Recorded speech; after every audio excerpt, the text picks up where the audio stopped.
ल है गाइस, आज चाहिँ सिस्नु खाने प्लानिङ थियो। त्यही भएर सिस्नु टिप्न हामी पानमारातिर घुइँकेर गयौँ। त्यहाँदेखि निशानीलाई मैले तल्लो घरको आन्टीलाई एउटा चिम्टा र प्लास्टिक मागेर ल्याइ भने। त्यहाँदेखि एउटा चिम्टा र प्लास्टिक मागेर ल्यायो। अनि म चाहिँ धमाधम सिस्नु टिप्न थालेँ। मौसम पनि अलि सिमसिम पानी परिरहेको थियो। अनि म चाहिँ धमाधम सिस्नु टिप्न थालेँ। सिस्नु पनि कति राम्रो फेरि मुना पलाइराखेको क्या।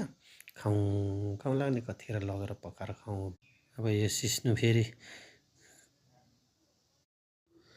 सिस्नु टिपेर गएपछि चाहिँ मजाले केलाउने, एकचोटि केलाएर एकचोटि सफा गर्ने पानीमा।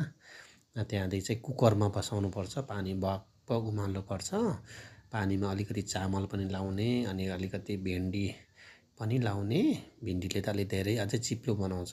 त्यहाँदेखि अलिकति चिम्फिन पनि लाउने के। अनि राम्ररी पानी उमालेपछि चाहिँ सिस्नु हाल्ने।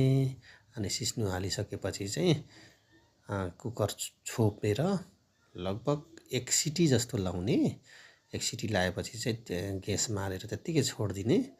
अनि सिटी चाहिँ अब नलाउँदा अलि लाग्ने बेलामा चाहिँ मार्दिँदा हुन्छ ग्यास। अनि ग्यास मारेर चाहिँ उ गर्ने। अनि अलिकति पाकेपछि चाहिँ फिरफिरे लाउने, फिरफिरे लाएर अलिकति घिउ लाउने। अनि